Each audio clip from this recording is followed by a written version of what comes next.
What's up, everybody? Welcome back to the Basement Show. It has been entirely too long. Happy 2021, everybody. I don't even remember. I think this is our second show of the year. And we're here to talk Justice League and Falcon and Winter Soldier and several other shows and stuff. JD, what's up, man? Unstoppable Comics in the house. It feels good to be back in the basement. You know, I mean, dude, it's like we're home. We're not in the basement, but we're still within the basement confines. So I'm excited. The basement is expanding to everyone.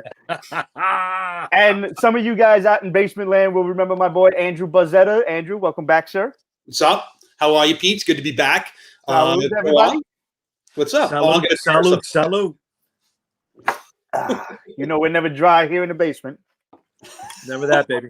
So this past weekend saw the release, finally, of the Snyder cut of the Justice League. 4 hours long. My ass was up at 3 o'clock in the morning. Wow. And I watched that shit with minimal pauses and bathroom breaks until about 8:30. And I loved it. I am no Snyder file. I need to say this right now. I still hate what he did with Batman versus Superman for the most part. Batman doesn't kill. That's bullshit. But there is something to be said for an artist, a director, whomever, continuing the tone of their own creation. And the slop that we got, forget about it. I can't believe the differences of what I saw. It was a more cohesive movie. It was good. I can't believe I actually enjoyed it as much as I did, and it lived up to the hype. Jay, what did you think, man? I can't disagree with any of those points you're saying. It was entertaining. I did nod off a few times. I tried to power through the whole thing, but there were parts where I was just like, I was entertained. It was better than I thought it would be. You know, the narrative was complete overall. You know, you got the expanded story on Cyborg. You got the expanded story on the Amazons. You got thrown out of whack with Aquaman and Amber Heard with a British accent, and you know things like her saying, "Oh, she had no family." Yet when you watched, Aquaman, like here's Dolph Lundgren popping up. So watching that and knowing these other pieces that came afterward that didn't gel with it, okay. So it reminded you that this is a standalone piece, no matter what happens. But I was entertained. I love the black costume. Oh wait, spoilers? We're doing spoilers, right? Yeah, spoilers. Go for it. Run away. I've always been a fan of that black costume of Superman, and to see it, it was just like, oh my god, you know. To not get the CGI on the lip was nice. Flash wasn't treated like a chump. You know, the future scenes gelled a little bit more with, you know, that tease we got in the Batman versus Superman. Again, I am no Snyder fan like you. There are things that I liked. I liked 300. I did like his Dawn of the Dead. I know a lot of people hated Dawn of the Dead, but I liked it. And I really like Sucker Punch. Sucker Punch it's not my top 25, maybe my top 50. I really like Sucker Punch. Hell, I liked Watchmen. There you go. See, I wasn't a fan of Watchmen, dude.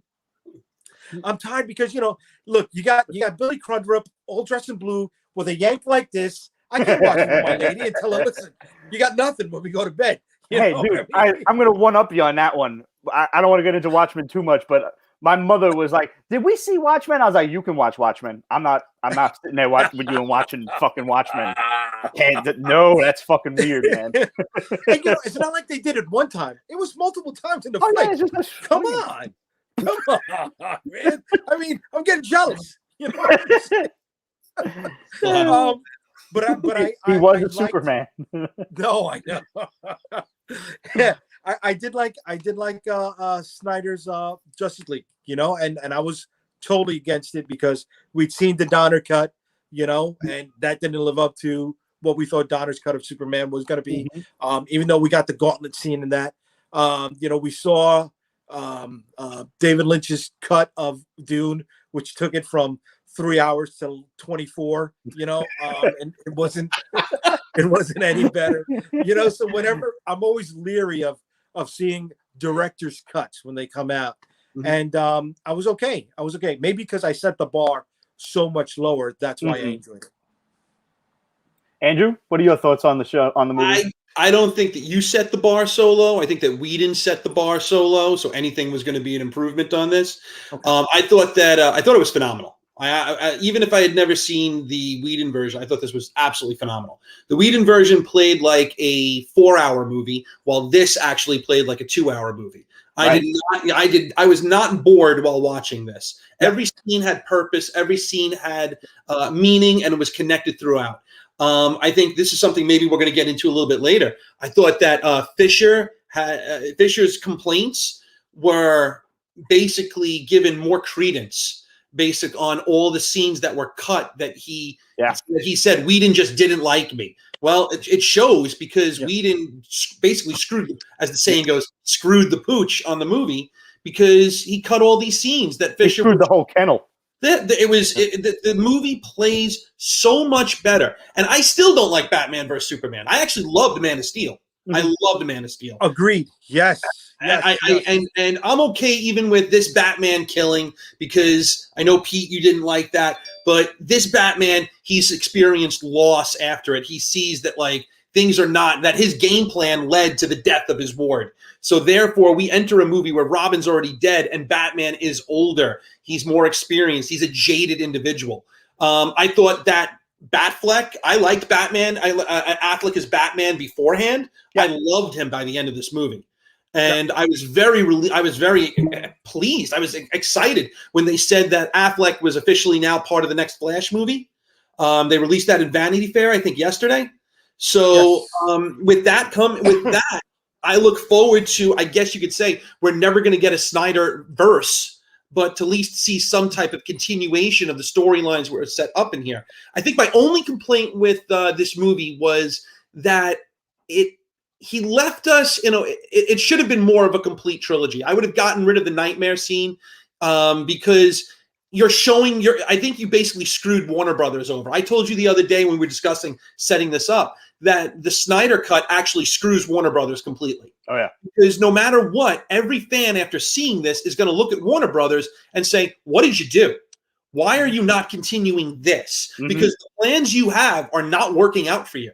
And Warner Brothers said, we appreciate, they released, I think, yesterday or this morning, we appreciate all the fandom. We don't like toxic fandom, blah, blah, blah, blah, blah. But we have no plans to continue the Snyder verse, and we have no plans to release the Ayer cut of Suicide Squad.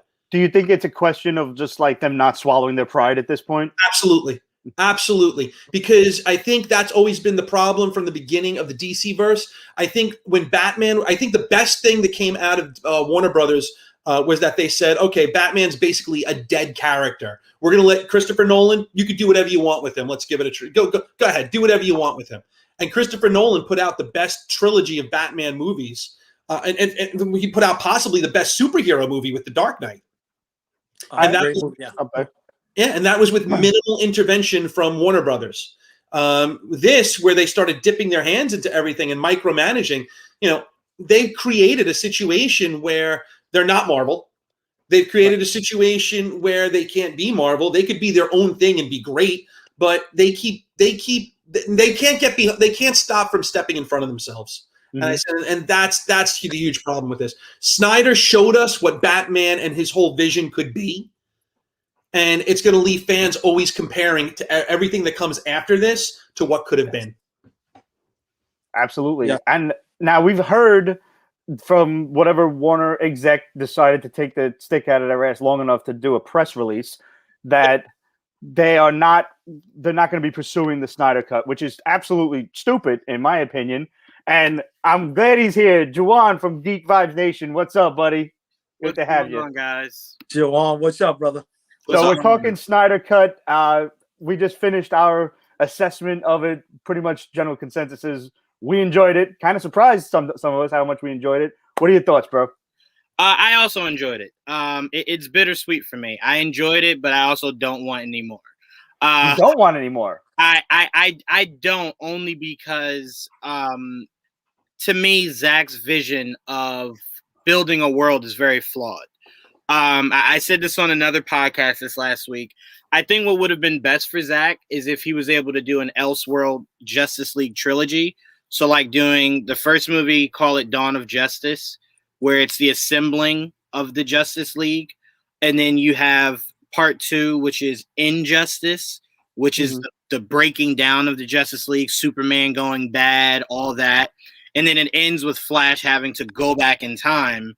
Then you get the third movie, call it Justice League, and it's them defeating Darkseid, Flash fixing time, fixing everything. And then it's now we have our 7 minus Cyborg. We have our real 7 of the Justice League. And that way he can flesh out a 3-part arc, do whatever he wants, go bananas, but it's not part of anything. Like I'll never forgive him for giving us a 50-year-old Batman and telling us like Robin didn't even matter. We killed Grayson. Like we didn't even care about him. Did you guys see what his plans would have been had he made a Justice League 2 and 3? Yes. I didn't actually. No. Yeah, I did. Yeah, it was actually pretty good. You want me to Yeah, unload it. So I'm sorry, basically but I thought this was 1 and 2. So I'm No, he wanted to make it so that when he says save Lois, the idea was that Lois Lane was the key, and that somehow they kill Lois, and Batman doesn't save Lois in the sequel, and that's what screws everything up and creates the nightmare world. Flash goes back in time to the wrong point, and in the third movie, Flash goes back in time to the right point, and Bruce this time sacrifices himself to save Lois. They defeat Darkseid, I think it was. Mm-hmm. And at the end, it reveals that, remember when you saw the pregnancy test in the garbage? Right. That Lois was pregnant with Superman's child, but he didn't have powers, and that he becomes the next Batman. So it's almost like Injustice. I mean, it's going down the Injustice road. That's why that's why I thought of it when Jawan mentioned it, because it was similar. What Jawan wanted to see was, in a way, in the same vein as what was planned. I mean, is there any way they could still do this with? I mean, they have Flashpoint still planned at some point. I think it would be it's stupid not to pursue this in some form, whether it be an animated movie or whether it be a comic book series or something along those lines. Because, like you said, like JD said, like Elseworlds and stuff. I'm sorry, Jawan said also with Elseworlds that there's the opportunity to do this, but. Mm-hmm. Will DC capitalize on it, or will they swallow their pride? You know what I mean? To me, it's a can of worms. Like it's a lose-lose, right? Yeah. You don't bring him back, you'll have half your fan base that will hate DC forever. You do bring him back. There is that very toxic fan base that thought this, his vision was the worst thing ever. Don't ever bring him back. Why are we doing this? I was among those, and I'm man enough to say I was wrong. I did good. Well, I mean, to be fair, Pete, and let me say this, because I very much said I don't need it. Once they said he wasn't coming back, I'm like, I don't need you to fuel a fan base that has already been more toxic than Star Wars fans, and that was a whole toxic movie. Mm-hmm. So I'm like, don't reward them, because they're only going to get worse. And what happened as soon as they announced that they were doing this? All the fans said, "We'll bring him back. We want more movies. He should be at the helm. Let him be the Feige of DC." And it's just like, see, this is why you can't get what you want, because then you start asking for too much. So to me, it's just one of those things where it's like, I think it's best if you stop the bleeding now. If you let him come back to do one more, the fan base will say, "We'll do another one, and do another one, and do another one." Stop the bleeding now, and then just hope they get over it at some point. But I think at this point, DC is going to bow to the A-list power of The Rock. Whatever The Rock wants, they're going to reset. You're not wrong. To adhere to what he's going to be doing with his flicks. That's a good point. Greg, speaking of The Rock. Oh, yeah, go ahead. I'm sorry. No, where'd you go, Greg? I was just welcoming you in. You disappeared again. Damn it. Before Greg comes back, though, we talk about the toxic fandom, but is this one of the cases where the toxic fandom was actually correct? Because all four of us have so far said that the movie is an improvement over what Whedon did. I don't think it was. I don't think the fandom was necessarily right, because it doesn't mean anything. So, like, yes, was it a course correction to the horrible version that we got a few years ago? Yeah, but it ultimately, I mean, to some degree, apparently, this movie is supposed to leak into Flashpoint, Ezra's solo movie. Like, him going into the Speed Force at the end apparently has something to do with that movie. But it ultimately was just a way of him saying, this is what I would have done had they let me. So it's not like it's etched in history now. Because even Snyder said that according to Warner Brothers, that theatrical release is the one that they claim. But according to Patty Jenkins, she was like, I don't acknowledge the Whedon cut as what my continuation of Wonder Woman is. She said, I acknowledge what Zack Snyder did, and we're moving on from there. So you have a lot of individual directors even saying, okay, Warner Brothers can say what they want, but we're going to be directing and making our movies based upon what Snyder did. Even the actors themselves came out and were on the Release the Snyder Cut campaign, with Momoa actually being on the forefront of that. I think that's what did it. I think that's what really pushed it over the edge. And once the actors and other celebrities started to get involved, that's when AT&T was like, okay, all of you have to shut up. Like, they used that parent company power to shut up, boys. We're gonna put this movie out because this is clearly what everyone wants. I mean, just as far as I can tell, I would love to see, and according to our boy Mikey Sutton over at Geekosity, he said that they are going to be going to let Zack Snyder kind of do his thing, not for theatrical release, but for HBO Max exclusively. And I'm okay with that. At this point, and I'm going to bring this up later on too, when we talk about Black Widow a little bit, I could give a rat's ass about movies these days, man. Give me a TV series that's 9 hours long. I don't need a 2-hour movie. I don't care. Yeah, I'm very comfortable on my couch. To me, what's frustrating about that is Warner Brothers is in a weird spot. So they've now said the word multiverse, which I hate that word. It's essentially a glorified way of course correcting your mistakes. And albeit that does sound good, in Warner Brothers' hands, it's not. So in their mind, multiverse is I'm going to throw as many things at the wall, and whatever fans and critics like, that's what'll stick. And to me, that's not a plan. Like, that's not a plan. A plan is I'm going to do a Clark Kent Superman movie. I'm going to do a Bruce Wayne Batman movie. A third Wonder Woman movie, second Aquaman movie, first a Flash, Green Lantern. Build my Justice League. And once you've established that, you can earn the ability to tell someone there's a Superman on Earth 2 that's black that, is running around. There's a Batman Beyond in Earth 4. But if you do it now, what's hard to sell to fans is which one of these am I supposed to care about, and which one of these are just one-offs. That's a good point. So you're okay with what Marvel's doing in that direction? Well, Marvel, here's the difference. To me, when you mention multiverse, the end game has to immediately be they're all coming to one Earth. It can't be multiverse, and now here's your main continuity, and we have these other worlds that we're going to play with. No. That's not how it was in Infinite Crisis. Infinite Crisis was meant to bridge it all into one. You didn't have many Earths after that. They bridged it. So with DC, they're just like, let's see if this sticks. Let's see if that sticks. Oh, you like that? Cool. That's continuity now. Oh, you like that? That's continuity now. I mean, I really liked what I have to admit, the best Spider-Man movie Sony ever put forth was the Miles Morales one, where you had all the Spider-Mans coming from the different universes coming together. And we were introduced to them all at once. So, you know what I mean? I think you're right that they're mishandling it, but I think it can be done correctly. See, I think Justice League should have been taken in a totally different direction. I think the starting point should have been the Justice League with 3 or 4 core members that keep the series going. And then you take those sub members, those last 5, 6, 7 members, see which one flies and try to spin off a different franchise for one of them. And if it doesn't work, then by the time you get to the second Justice League film, you fill in another 5, 6, or 7 with that rotating cast. Find out which ones fly and then spin off. And you build up those lower tier properties and find out which ones can become a franchise on their own, as opposed to doing each individual franchise coming into one. Can I just get a Batman versus Deathstroke movie with Ben Affleck? That's all I'm asking. I don't think that's too much to ask, least of all at this point. The guy that's probably the most disappointed in that is Manganiello. I know. I mean, he makes a good Deathstroke, damn it. Yeah. Greg, what's up, man? Yeah, sorry for the delay, guys, because Optimus is the devil and it sucks. Yes, so it does. No worries. I'm on my cell phone because apparently, Wi-Fi sucks. How y'all doing? All right, man. What's up, Greg? Miss you, brother.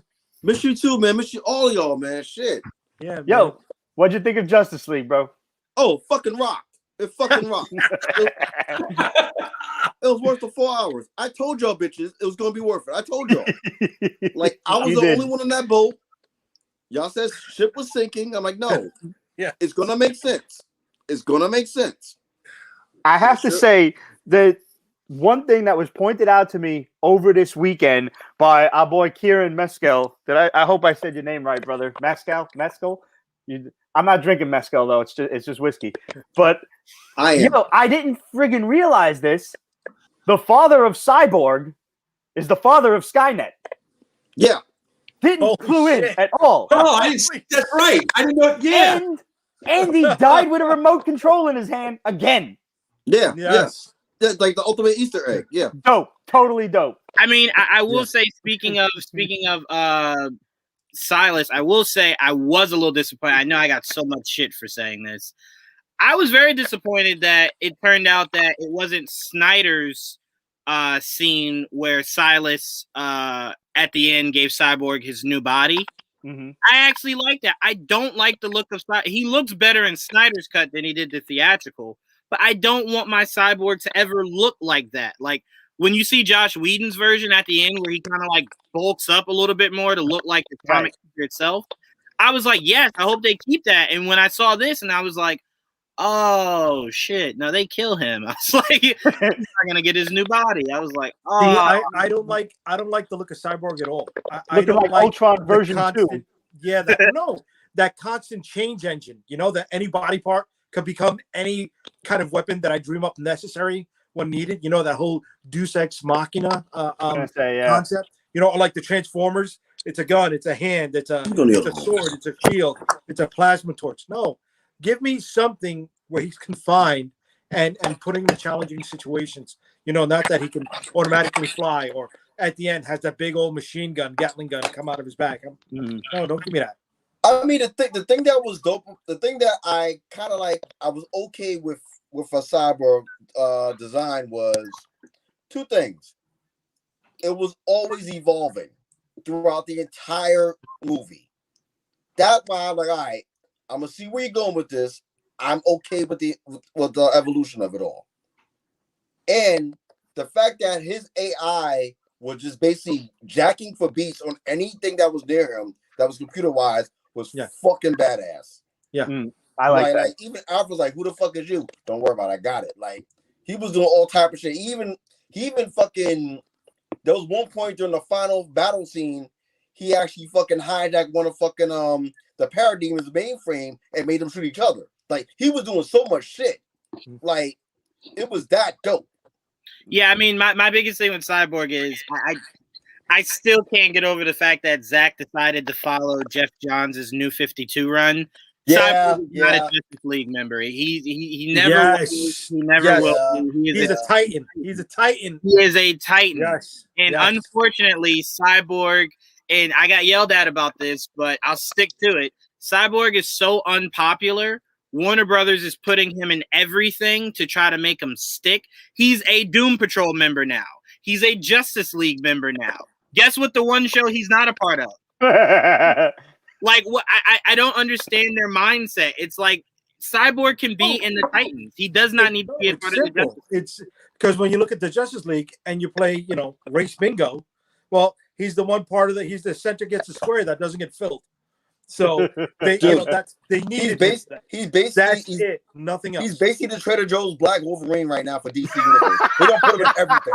I mean, but Greg, to my point is, it's like, well, if you needed a black character, you had Martian Manhunter there. You got, well, obviously, Zack said he wanted to use Jon Stewart, but Warner Brothers wouldn't let him. But I'm like, to me, it's just like Cyborg's not the answer. But the Cyborg, I thought that Cyborg made the most sense in connecting it the way they did to the mother box. Yes. Well, but see, that's my point. It's only like that because that's Jeff Johns' New 52 run. That's what he did in the New 52. Okay. So it's only like that. That's how he structured it. Why couldn't we have both? Why couldn't it be? Agreed. I mean, absolutely agree with that.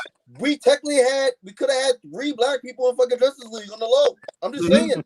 I mean, did y'all see the meme with fucking Martian Manhunter when he's talking to Bruce Wayne? He's like, there's like pictures of Doomsday, Steppenwolf, Darkseid, and he's like, yo, I got you next time, though, fam, for real. Yeah, I mean that's why I said sometimes the writing for this movie fell a little flat to me because I'm like, you're essentially saying Martian Manhunter watched the events of Man of Steel and was like, I'm good. And But then you know watched the events of Lois the is movie. stressed out. Let me help I'm Lois. not mad. Yeah, he I'm not legit mad. goes. He legit is that guy that like when you're moving, like when your friend's moving, and you're like, oh damn, like I got a wedding that day, and then he's like, oh no, I'm not moving that day. I'm moving the next day. Oh, I got to get my teeth. Just say you don't want to help me move. Bump that. I see you way better than that. Here's my spiel. Martian Manhunter did something that cannot be defeated or never forgotten ever again. We have what? 8 black people by mistake in the DC universe? My man's like, you know what? Y'all didn't see me before. Y'all got this now. But Greg, I have a question for you. Shoot. Now, it's not like they did it. Here's my question. Do you think it was, as like JD said, checking a box just by including Ray Fisher in there? Or was it along the lines that, you know, they have other plans for the Green Lantern? Because there was really no Green Lantern in the movie to begin with. It wasn't like they substituted, put like Hal Jordan in there instead of John Stewart. So what are they saving John Stewart for then? Because they were where there's supposedly no plans for a Green Lantern movie on the immediate future. No, there is. That's what Zack said. Yeah, Zack said they wanted to use John Stewart and Hal Jordan for a movie that they said that we're keeping him. We're not using him right now. But there's ding, Andrew. So no, you just answered your own question. You know what the answer is? What? Warner Brothers is the fucking James Dolan of fucking Hollywood. They will butcher and sabotage fucking automatic money just because they could. If Warner Brothers is the James Dolan of Hollywood, then they're never going to let you see another movie again from them because you just said that on a live video. And you know what? I rest my case. I'm just happy one of them is watching the show. I don't care. I don't know if you saw the kid that was thrown out the last night. Yeah. The Van Dolan shirt. Yeah. I mean, I will say that to me, my biggest problem was I was a little disappointed that he didn't find a way around it. Like that big fight of Darkseid versus the gods. Yeah. Mm-hmm. I was really disappointed that he didn't use that moment to use a guardian instead of that throwaway lantern that they used. By the way, was that supposed to be Abin Sur? Was that who? No, I don't think so. No, he was Just like a sure. Kilowog pre-curse or something like that. No, yeah, he looked like that other red dude. Hold on. No, that wasn't even Kilowog, because Kilowog was actually in this movie. At the end, where you see the nightmare scene. Oh, he's dead on the side. He's dead on the side. So that was Kilowog. Oh, wow. So that's why I said the Green Lantern you see in that fight with Darkseid is just a throwaway lantern. It's why he killed him so fast. Right. That's why I said, why not use a guardian? That would have made more sense. Instead of a lantern, the guardians would have been around. But see, now that's... I couldn't tell. Go ahead, Jay. Was that David Thewlis as Ares that put the axe into Darkseid's chest? Should have went for the somebody head. else as Ares? No. Oh, wait. You saying the Ares that they used in Wonder Woman? Yeah, David Thewlis was the actor, right? That wasn't him. It's supposed to be like a younger version. Right. Yeah, it's supposed to be even Zeus was jacked. Zeus was like, what kind of fucking supplements is he taking, bro? But now, on the subject of having like a guardian there or something, that's pretty major. I mean, the Guardians are powerful. And we saw in Whedon's version, there were Green Lanterns all over the damn place. It was like a war at that point. I can understand. I was a little annoyed. I was like, yo, man, where's all the Green Lanterns at? There's only one here. But then I reasoned it to myself. It's Sector 2814. Like he's here because this is his sector to defend. And there might be other crazy shit happening out there somewhere that these other lanterns got to deal with. But remember, so. They were on Earth, though, Pete. That's what I'm saying, yeah. No, but I don't think so, because Darkseid said, 10,000 worlds or 100,000 worlds have fallen to me. You would think that the Green Lanterns would have stepped to him, somewhere between. Maybe they clue in a little bit. Somewhere between 8,000 and the 9,000th world, they would have said, maybe we should pay a little bit more attention. By the way, I did not like how Darkseid was essentially telling Steppenwolf, I'll never forgive you. Like, he goes, all right, you got to conquer like 90 million more worlds and I'll forgive you. It's like, that's not obtainable. I can't do that. Like, He was powerful and petty. He was very powerful and petty. I'm not even gonna lie to you. He was very petty. yeah, I mean, that's the equivalent of like when your dad, like when you're 5, your dad's like, you know what? Tell you what, you can get off punishment if you could beat me in a fight. I can't beat you in a fight. That's not realistic. Like, what are you saying right now? Like, I can't do that. I'm 5. Sounds like Festivus. Yeah, like, come on. So I thought that was really messed up. I was just like, oh, goodness gracious, that was messed up. I gotta say, I did like the new look of Steppenwolf, as opposed to the other version. But he'll never be this Steppenwolf. You know what I mean? This is my Steppenwolf. That is Steppenwolf. Yep. What if somebody called him on Twitter? What if someone called him on Twitter? Like fucking Spectacular. There was Stephen Leopard. Like, there's another. Oh, what was the other one? Oh, Mecha Steppenwolf. Yeah. With the constantly change engine armor, the spikes were always popping up. Right. Jay, I have to say, I'm really happy that like every time we do a podcast, whether it's here or whether it's on Geek Vibes Nation for Figure It Out for Tuesdays or Thursdays or whenever we manage to get there, you always have a superpowered figure handy, and I love it. This was like one of the best sets ever. You know what I mean, man? Come on, bro. I want this tradition to continue indefinitely. I need it to happen constantly. I want us to, when we go to the next topic, I have mine ready to go. Absolutely. I'm moving on to Lantern that we missed. That's one of my favorite figures, man. That really is. Always was. It's such a well put together figure. And Martian Manhunter is really that line. Exactly. That line made you want Martian Manhunter, bro. Yes. Really quick, Pete. I wanted to point this out because a lot of people miss this. The scene where Cyborg is having the vision and you're seeing Darkseid like kill everyone. A lot of people didn't know this, but that was him achieving the anti-life equation. Right. He had unlocked it. It's why Superman had bent to his will. It's why Superman didn't resist, didn't fight against it. He kind of just went with it. He had achieved his ultimate goal of obtaining the anti-life equation. And they doubled down on the epilogue. Right. So a lot of people just, like they were just thinking like, oh, Cyborg's nightmare is like Darkseid killing everyone. But really, it's the idea of him achieving the anti-life equation and just mind controlling everybody. Well, he did say everybody would bend to his will, and well, he was right. And I will say that huge shouts out to Zack. The best visual in that entire movie is Darkseid putting his foot on the rolling head of Steppenwolf and just staring down the Justice League like, y'all can come through. Like, y'all want to step through? And like the Justice League just kind of being like, Steppenwolf was enough for today. We're good. Like, we need some shawarma. I see you that. I raise you 2 other awesome fucking shots. Darkseid using the Omega beams. Yes. I queefed. I fucking queefed. It was fucking amazing. I'm with you. Oh my god. Oh my god.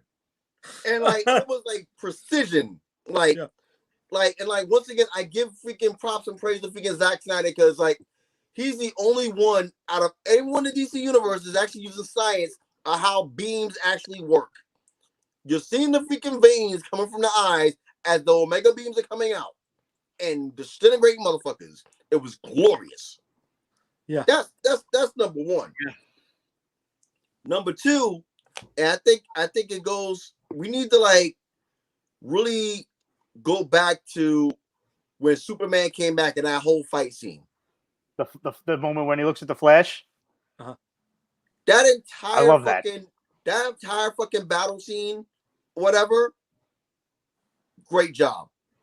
Agreed. I'm glad you said that because I mentioned this, right? No one else has said this, so I want to say it on you guys' podcast. This is what I'm disappointed in Zack in.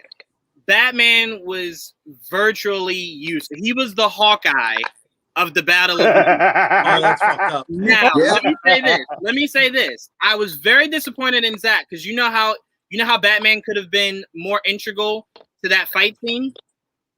Oh. The Hellbat armor. Give him the Hellbat armor and let Batman get in the mix of things. I'm mad at I that. don't But understand why he didn't do it. that's a relatively new concept. The Hellbat armor only came out like maybe 5 years ago.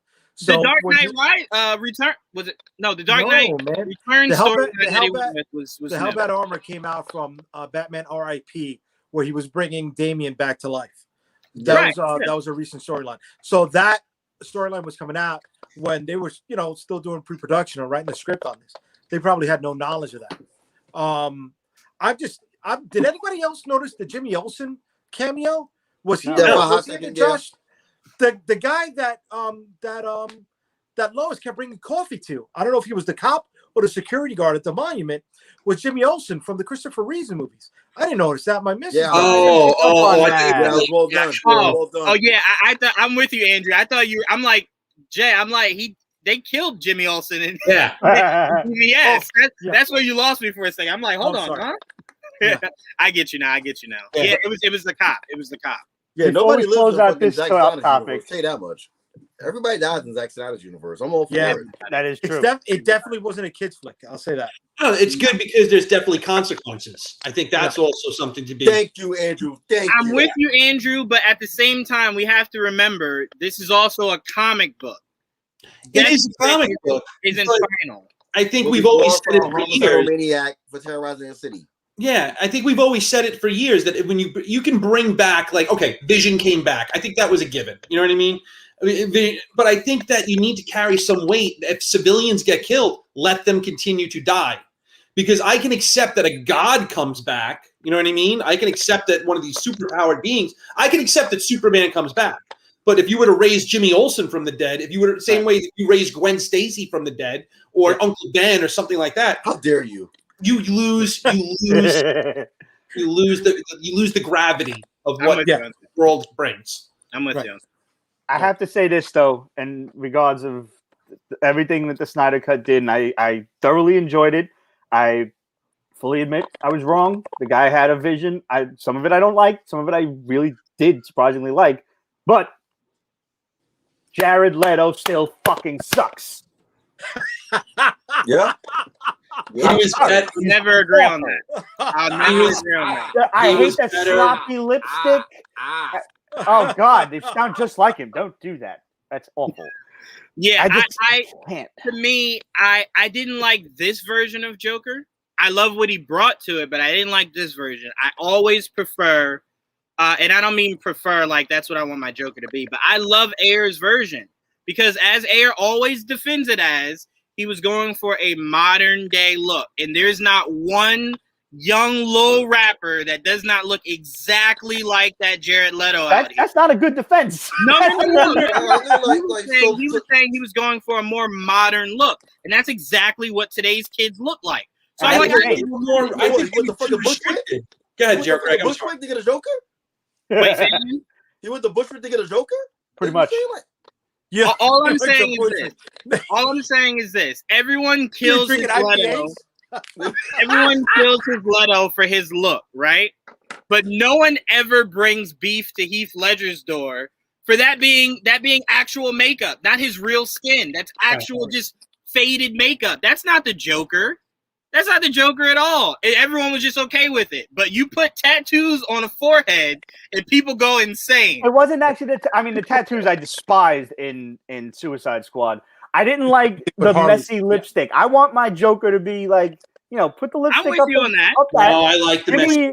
Give me a, like I got good hair. Give me a purple, green hair, whatever. I liked the cop badges all over the flat Yeah. jacket. By the way, that was good. One thing I love, Pete, and it legit might have been the line of the movie. And make no mistake, I will fucking kill you. Like, Yes. make no mistake, I'm gonna circle back around and kill you one day. But like, that wasn't the line of the movie. The line of the movie when Joker says to Batman, "Who else is going to give you a reach around?" I pissed in my pants for that.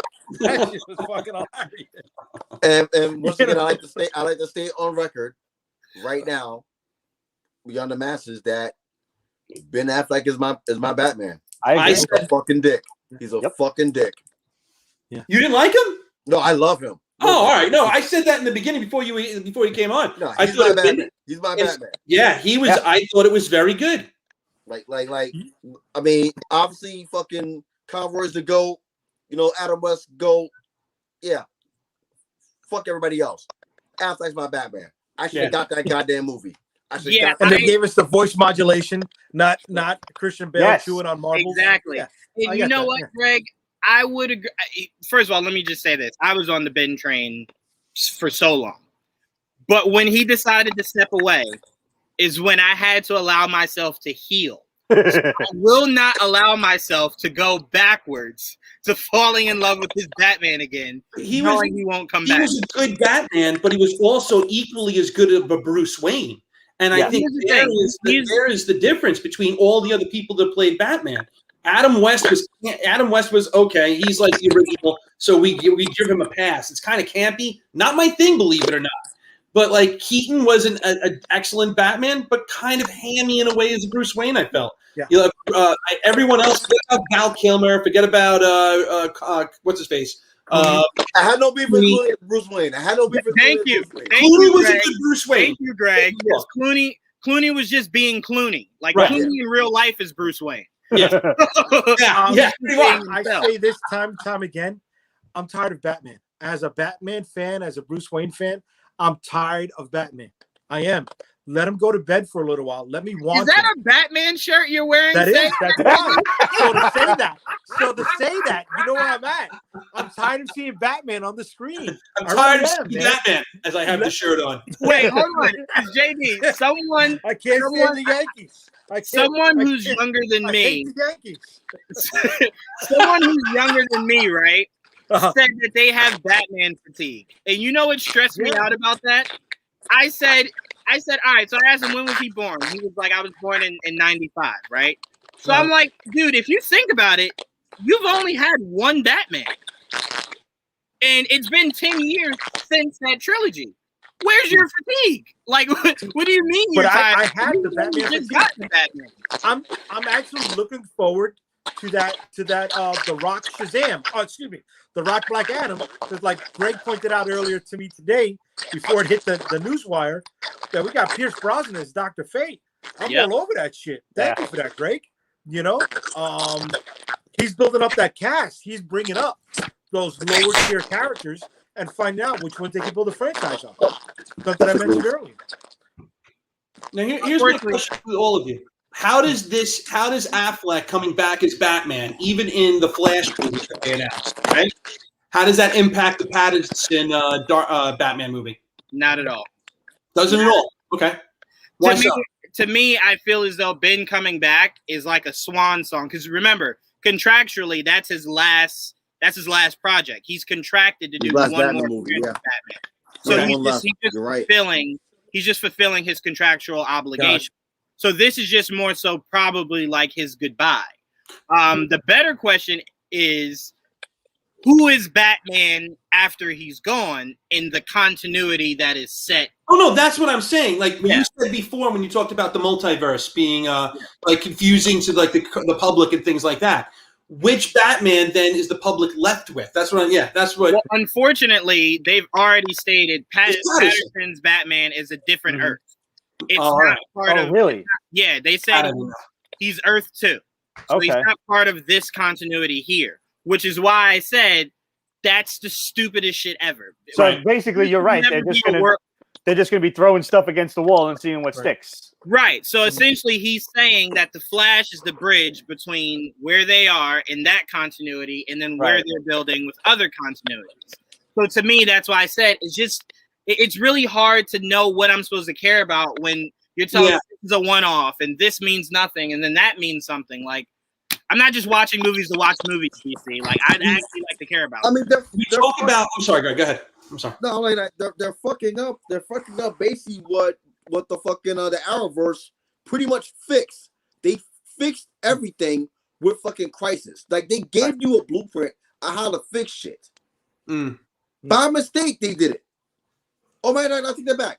It's Berlanti, and Berlanti we trust. He probably did it on fucking purpose. That's facts. Berlanti, we do trust. Berlanti wanted the movies to connect to the TV series. He had a whole vision that they just basically said, "Shut up." Yo, Yeah, so and literally, unfortunately, they might not keep that conversation between Ezra and Grant as canon, which It's would be the dumbest thing ever because like Berlanti everybody said loves that that shit for a year. Yeah. Before it dropped. Yep. That was But to me, the best reason to keep it is the last thing Ezra said, or Ezra's Barry said was, "I told Victor this was possible." So that then in turn means at some point after Justice League and when he appeared in that moment, he had found out like I could go through time and space and travel. Like this. And I wonder when that was, Juwan. It happened just now in Justice League. Yep. And like you guys said, the biggest problem is, and this is the one thing, it's not comparing Marvel to DC, but I think it's comparing good writing to bad writing. The purpose of all of this is to bring in more customers. It's a business. Yeah.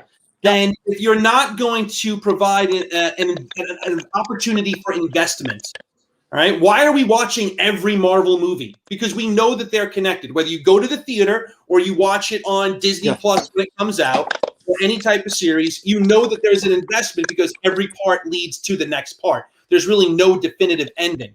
And with DC, I honestly feel like I can miss this. It's okay. It doesn't really matter. Like what Juwan said before. It's okay to miss this. And that doesn't drive up your numbers. It doesn't bring in the customers to want to consume your content.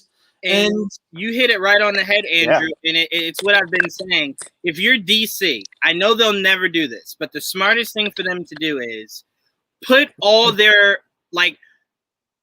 movies, focus your movies to be towards us. And the reason I say that is if you cater your movies to us and they're good, guess what? Mainstream America does not know what they want or what they like. They like what's popular. It's why you had 1 million people watch WandaVision that didn't even see the first Iron Man. They had no idea what they were watching. They just wanted to be a part of the phenomenon. Yeah, fear of missing out. If you allow us to be the gatekeepers, we will then tell mainstream that it's good and they'll flock to it. But if you make movies for them, you're isolating us to where we're like, well, this is horrible. And they're not invested in you enough to want to be a part of the journey of what you're building. We are. So build it for us. We'll gatekeep for them. And then you'll get your mainstream audience to be interested. But if it's bad to us, we're giving them the middle finger. And the mainstream is like, well, I didn't care in the first place. I will say this in closing to go over. Sorry to cut you off. Here's the bottom line with Warner Brothers. And I made this point numerous times on this broadcast and show. Warner Brothers owns every fucking thing that DC ever created. There is no fucking excuse for them to fuck up. They are fucking up a peanut butter and jelly sandwich with no bread. They literally are fucking this up. There's no excuse. None at all. You had the properties. Marvel had to work 5 decades to get 80% of their properties back. And they're still kicking your ass. You own everything. And Greg, what yes. I want to tag on. Marvel's killing them with B and C list characters. Right. But because there's a fucking Echo show coming out next year. When Andrew said earlier, right? You're interweaving so many different storylines that you got the French fan that only knows Captain America or the Hulk going to see Captain Marvel in the theater, going to watch WandaVision on Disney Plus. Right? You're capitalizing on that. But to capitalize on what to tack on what Greg was saying, they were there. They had everything in place to be what Marvel is today. And they didn't. They didn't because they felt they were on top and they had no need to innovate. Right? So where Marvel was chasing, scrapping to keep everything together, they found different ways to innovate and elevate those C and D characters, whereas DC never saw anything past Batman, Superman, and sometimes Wonder Woman. But as we also say, with even baseball, good pitching beats good hitting every single time. great writing will be whatever storyline you want to tell. If it's a good story, and Marvel has this tendency to do two things, I think, almost perfectly. Yes, there's some flaws in some of the movies. I think I'm not going to sit there and say that everything's great, but for the most part, casting over the course of the last 10, 12 years is stellar. Even in their Netflix shows, who everyone was saying the Walking Dead guy is playing the Punisher, and by the time he was done, we were like, we want more Walking Dead guys. Yes. You have that, and you also have they actually collaborate. It's not a disjointed mess of 5 or 8 different storytellers telling their own story and then trying to. You have the directors of the next movie on set with the current movie to see what's going on. When they did Avengers Endgame, they brought in James Gunn to say, these were the characters you developed. You write their lines. But Andrew, the concept development team, the artist team, right? These are guys that they've been working together as a unit on all the properties for more than 10 years, and the majority of them came from working on Marvel Comics. Andy Granov, who did the Iron Man armor stuff, Andy Park, who designed the logo for Captain America Winter Soldier, but he was doing sketches for Star-Lord before they even knew who Star-Lord and James Gunn were brought onto the project. Right. One of the other problems DC has is they're always hiring David Goyer to write the scripts. Oh my god! Oh my god! Like, oh my god! Y'all gonna leave David Goyer alone? I want to segue from Goyer alone. Like, I want to segue from DC. Fuck David Goyer. And go right into Marvel since we're on this subject anyway. And let's ask how much do we care about these characters and whatnot? Black Widow movie moved yet again. It was supposed to come out the second week in May, and now it's moved to July. Is anybody going to see this in the movies? Is anybody dropping the $30 to watch this at home? They're hard to pirate because Disney will find you. So you've got like 2 choices, unless I'm fully ready to go to go buy a DVD from one of them lovely street sellers in New York City. I will find the shit myself. I have Disney Plus. I'm not spending an additional $30 to see a movie. I refuse. I am more than willing to wait. I mean, you're looking at someone who's more than willing to wait 6 months for comic books on Marvel Unlimited rather than drop what they said. What they just say, $5.99 for new issues with DC soon? They're $4.99 for a 32-page book. $5.99 for a 40-page. That's ridiculous. I just get Spider-Man and I'm out. Everything else I'll start reading online, and I can wait the 6 months. But I can wait because of by the time that Black Widow comes onto Disney Plus, it'll still be before the next Marvel movie is released. You're right. So I've already waited. I feel like a year and a half. I can wait a year and a half and another 2 months. That's exactly how I feel. I'll pay the extra because, like Pete said earlier, I'm tired of going to the movie. You know what? A ticket for 2 for Black Widow on an IMAX, that's 50 bones. Right? It's going to be $40. Then you got popcorn. Then you got either dinner or coffee afterwards. All right? Of course, gas money. So that's maybe about $100, $120 a night for 2 people, bro. Yeah. Right? And JD, you're forgetting the most important part. What's up? The pain in the ass fucking people that don't shut the fuck up in the movie theater. 100%.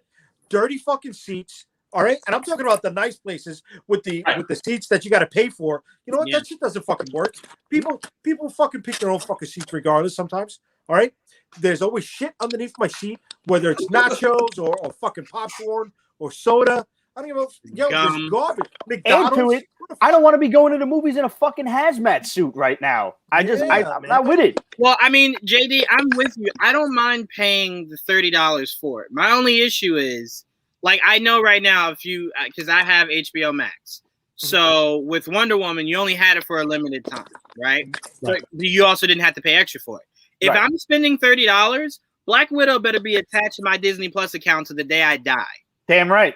So that's my only issue. That I better be able to watch this 800 times if I want. And if I can do that, I don't mind the $30.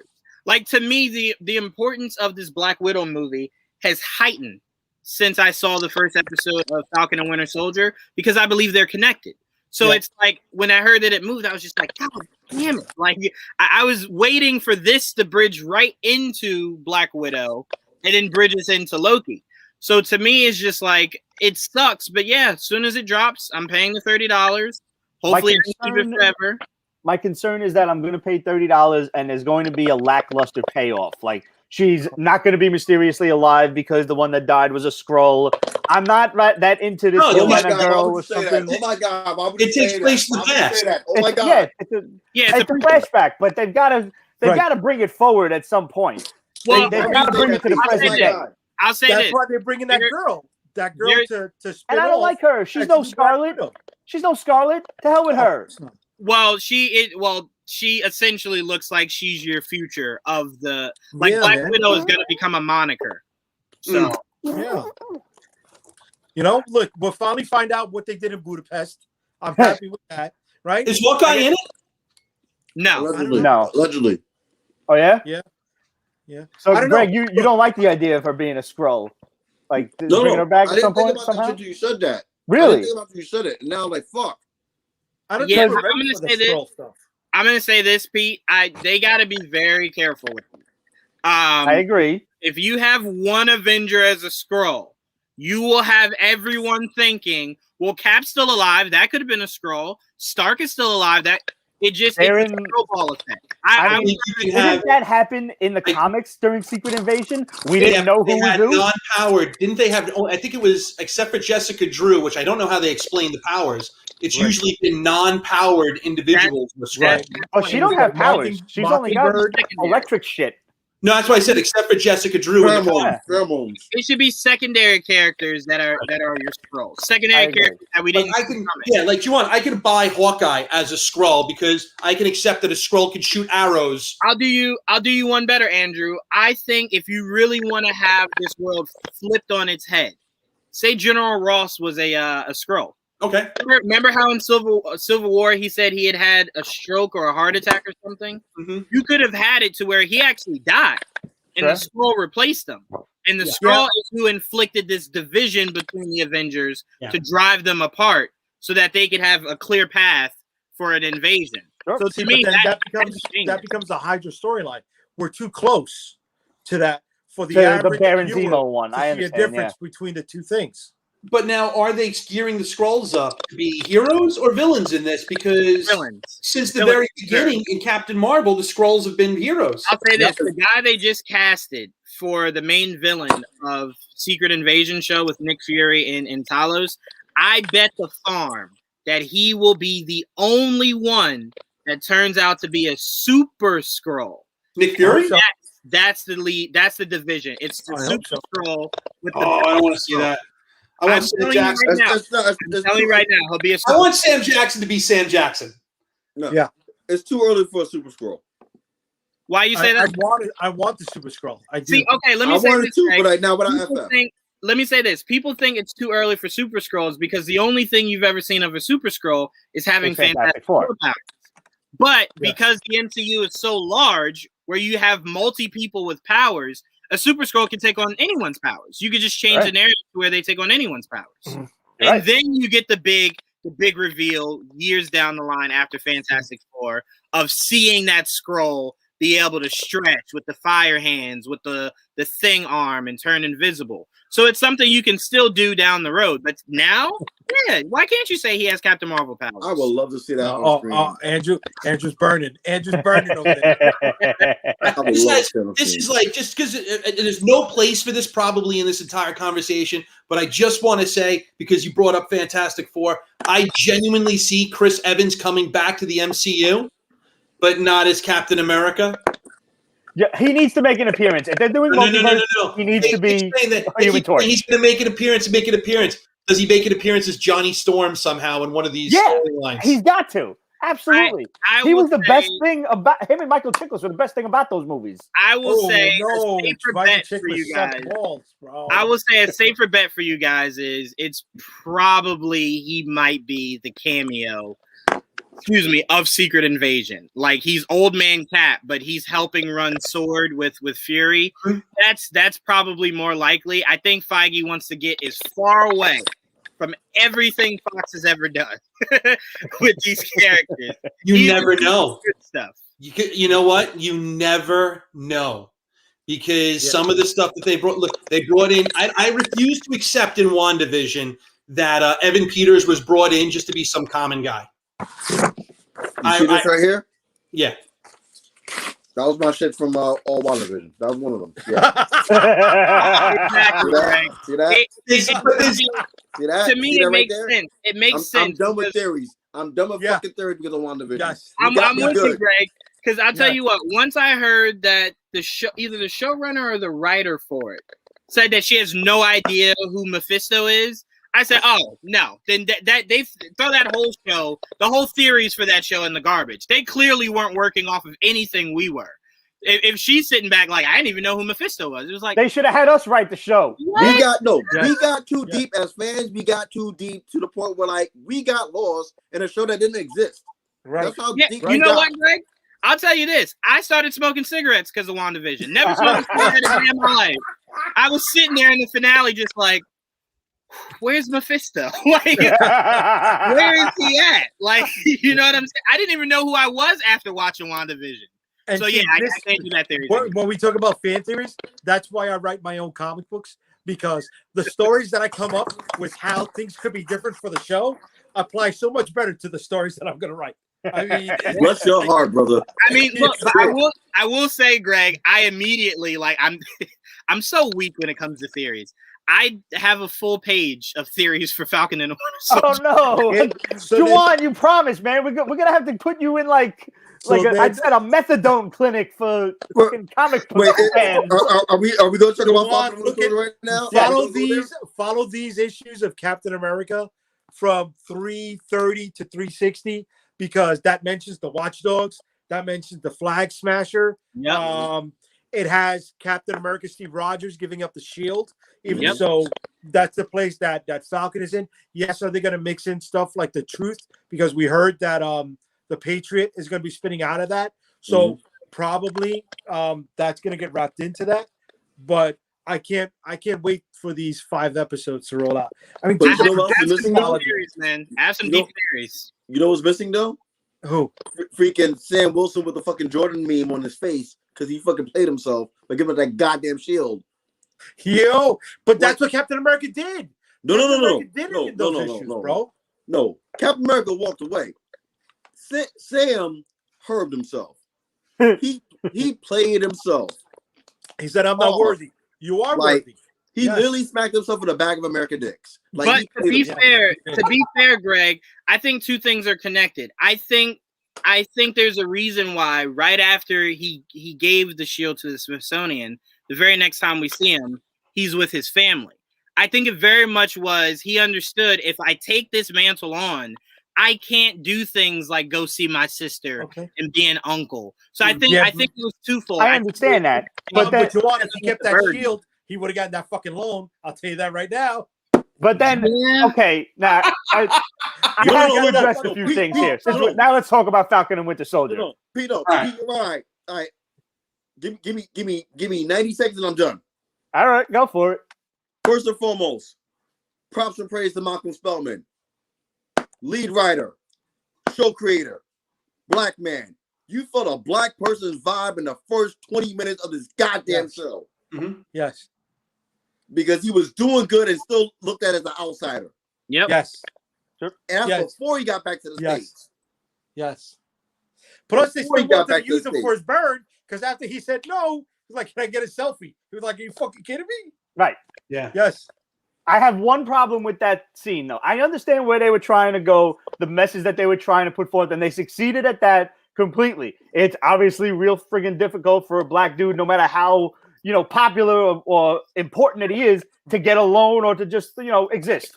Mhm. But you telling me he couldn't just go to Pepper and be like, "Hey, can I get a quick loan?" But Come see, on. that's the Yeah, point. but I mean, You 'cause should you gotta have to. remember. You got to remember. What was Thank the you. first thing? Thank you. What was the first thing the banker had asked him? Stark never paid you guys. There's a reason Stark never paid them. But I he don't think going could. to Pepper would have changed anything. I That think whole, the that, first thing- that Go whole ahead. scene alone was threefold. Number one, you got to see the reality of literally Black America trying to get a loan for a small business. That's what I'm saying. Financial I understand what they were trying to put forth, and they succeeded. Number two, you got to see capitalism and how it affects not only just Black America, but the working class. Right. Because all these good deeds that the Avengers are doing all around the world, Didn't they're matter. not Yep. getting paid like that. Right. What But Sam said specifically was, we do things for the country out of the acts of goodwill that comes our way. Not required, but appreciated. He took a high road when he didn't even have a car. I think that Stark took care of them, and we saw that Wanda had her own little apartment, and Vision had his own little apartment to a point. But it's not as lucrative that your family members are also set up for life. Like you're a rock star in an arena going around the world. Well, also remember, Andrew, that was the Avengers Tower. That wasn't an apartment. Yeah, that was. No, that was at the complex. No, that was the second compound in upstate. Yeah. The upstate complex. Yeah. Like after Avengers Tower gets destroyed or it gets deactivated, I think is a better way to say it. But didn't signing the Sokovia Accords get them like government contracts? So wouldn't that have allowed to like government stipends or something? Sam didn't sign. You know what's funny? Sam didn't sign. You're right. Sam mentioned that. That would have made sense, JD, because in the comics, they got paid 6 figures from the government. The Avengers. But Sam didn't sign Right, it. no, but originally it wasn't. Originally it was the Maria Stark Foundation. Right. Yeah. And in the comics they did get paid, but you know, that just went the wayside over the years. I mean, Tony took care of you to a point. Right. Yeah.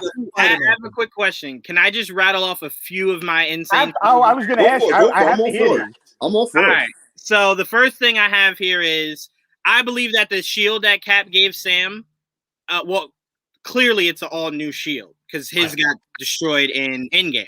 Right. I believe that this shield, yeah, JD, you're thinking about it? Because my boy Joel on our last podcast said the same thing. He was like, "No, Cap had the shield at the end when he went back. He didn't. He had Mjolnir in the stones. The shield was destroyed. He got Sam a new shield. I believe this shield was made for Sam because Cap went back and knowing that he was always going to give Sam that shield. I think he made the shield for Sam. I think it has some functions. If you look at the centerpiece, the star, it looks way different. It's different. I think it might have some functions. Also, here's the best thing about this theory that I have for this one.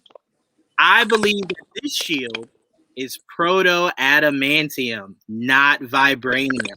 Because you can do that now. Because you have the rights. Stop. I can't go down this. I can't go down this fucking road. It depends. It depends on. No, it depends on what that depends on if there's an alternate reality created from the like the stones. Is there a different point in time that extends? Because that depends on like where he gets the shield from. That's the same vein as Cap. Is Cap the guy that what's his face? What was her name? Why can't I remember her name right now? Peggy Carter? Peggy, yeah. Is Cap the woman the Cap the guy that she married originally and he's living out the timeline? Right. Or is it a splinter timeline? So is it a splinter shield or is he moving the shield forward and going around when it broke? So or is it the shield that Tony Stark used? Remember when Tony Stark used a Cap halfway built shield to wedge underneath something when he was building the new arc reactor? Right. Who knows? I mean, that's my point. We don't know because it's a completely different shield. We know they've never been very specific exactly what the definitive explanation is. So it's the jury's out on that completely. How about this? Who owns the shield? Is it like a car? Is there a title that goes with it? Do you sign it off? I honestly do believe with here's my geek lawyer in me. With the value of something like vibranium or proto-adamantium, okay? With that value of it, and they say there's not a lot of this to begin with, that everything we had went into making the shield. I believe it's something like nuclear energy. No private citizen can own it because it's so valuable to the national security of the United States. Right. But if it only came from Wakanda and it was stolen illicitly from Wakanda, doesn't mean that that metal is technically Wakandan, right? Yep. Is it Anthony Stark's because he was the one that made it? He was the one that designed it, but using at that time government. I do think in that moment, JD, that's like Marvel's biggest gray area. Like, No, that's like no. That's like saying that like Indiana Jones owns the Ark of the Covenant. Meanwhile, the government actually took it and keeps it in Area 50, whatever that. Okay, I like that, Andrew. I like that. Yeah. All right, I'll say three quick things. Number one, the shield is property of Stark Industries. Mm-hmm. That's Really? number one. Yeah. Okay. Number two, as far as the adamantium thing goes, we will see because we're going to Madripoor in this series. We will see. We will see. I'm telling you, I'm not mad at it. Pete I'm Mills not said mad at it, but I'm not buying into it yet. Well, that was the beautiful thing. What Greg is right, because you know what, Greg? I said this on shout out to the CGC chat boards, by the way. I said this on the on their thread in their WandaVision thread. The best part, the most significant part of WandaVision was the retcon that Wanda is the first human of Earth to have powers that she was born with. Mm-hmm. Every other superhero gained their powers artificially. Spider-Man, Captain America, the Hulk, every single other character. Any of your superpowered characters, like Thor, he comes from someplace else. Guardians of the Galaxy, Peter Quill, he's half human, half alien. To say that Wanda Maximoff always had powers and the Infinity Stone accentuated them or it expanded upon them, she's the first mutant that we're being introduced to. Right. Yeah. Until we get introduced to Namor. But that's what they're doing is saying that mutants are now here. Yeah. Right. But okay, so to add on to that, the key part was when you said it accentuated it, right? Remember they said it was fading away. So could anyone have been a mutant prior to the snap or whatever? But those powers just faded away as they reached that point of maturity. No, she always. I think that's not the significant. The significant part is that Marvel's admitting that mutants are here. Okay. Before it was that we don't have mutants. We have people that have powers, that we're giving them powers. We're finding ways that they develop powers. We don't have the ability to own the rights to mutants. Now we have mutants. You're not wrong, Andrew, but it's still, and that's why I say I don't even like to think about mutants because it gives me a headache. Is that the one part of the theory that you don't have? It's the only theory I don't have. That's where the headache is coming from, right there. Where we draw the line? No, but hear me out. I only draw the line because to me, we know that Xavier and Magneto predate everything, right?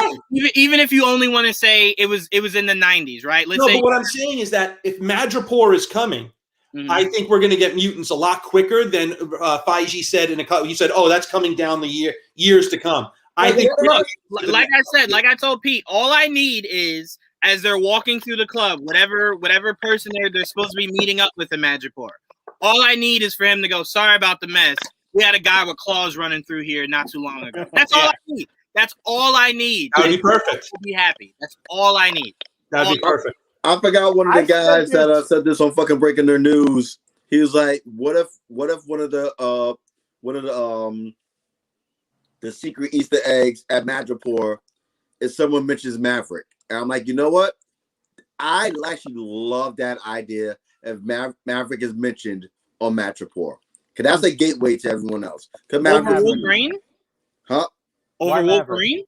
Yes. I don't know. To me, Madripoor is like. Maverick's a deep cut. Maverick's a deep cut. He's a deep cut that can link back.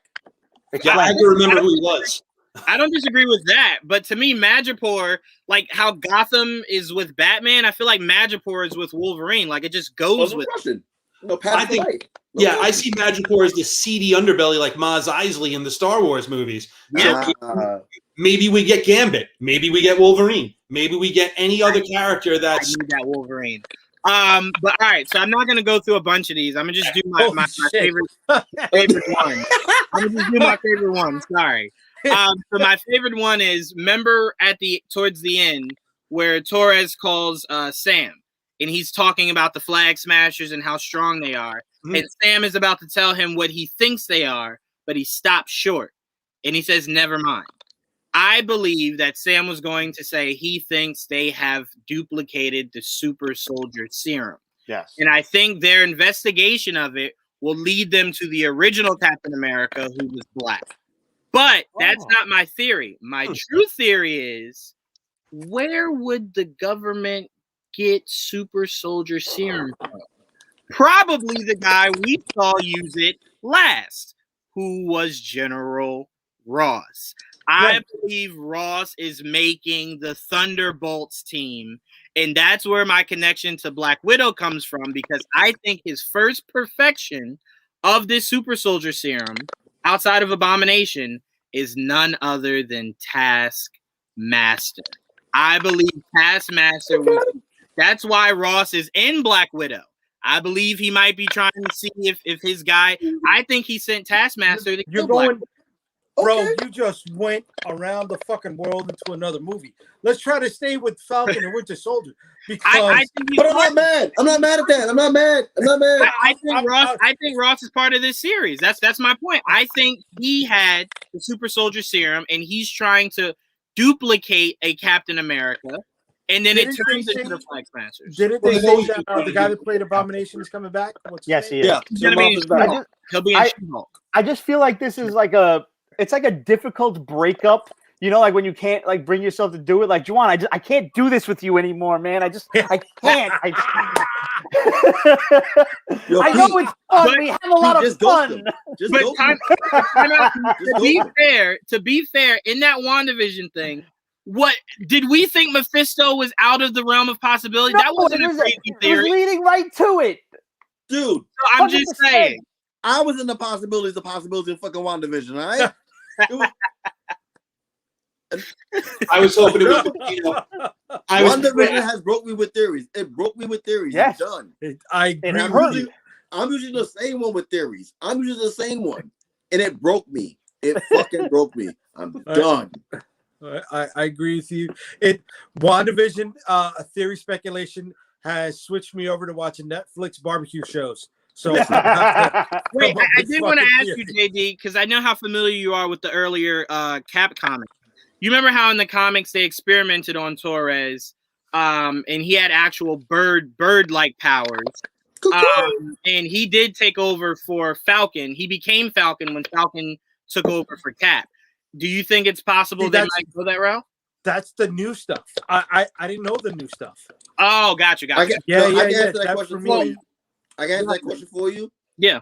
I find it unlikely, but I think there will be stuff. There will be a lot more of Torres to come. They're going to give Torres to the guy. I was shocked to see him in the show. Let me say this. The only reason why I asked that, Greg, is Dr. Carl Malice, a.k.a. Power Broker, is who experimented on Torres.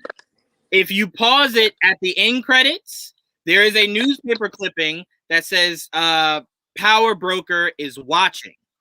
So obviously Power Broker is involved. Carl Malice is the one that gave John Walker, the U.S. agent, his powers also. Yeah. Yes. He was the super patriot. Right. He also gave so he's a deep cut guy, right? Sure. That I can answer on. He did that. He did the left winger, the right winger, Battlestar, one of my favorite characters.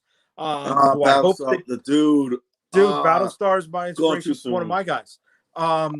And I wish that he would have been somebody that they brought into this series, because this is the perfect time if they're exploring that area of Cap between the 330. I didn't even think about that. What if he's in the show? What if we get Battlestar? Oh shit! What if we get Battlestar? That's very possible. That's very possible. I tell you what, we'll know a lot sooner than we did with anything in WandaVision. That's true. It's only 5 more episodes. Yep. So we'll know soon. And they're hour long, so that helps out even more.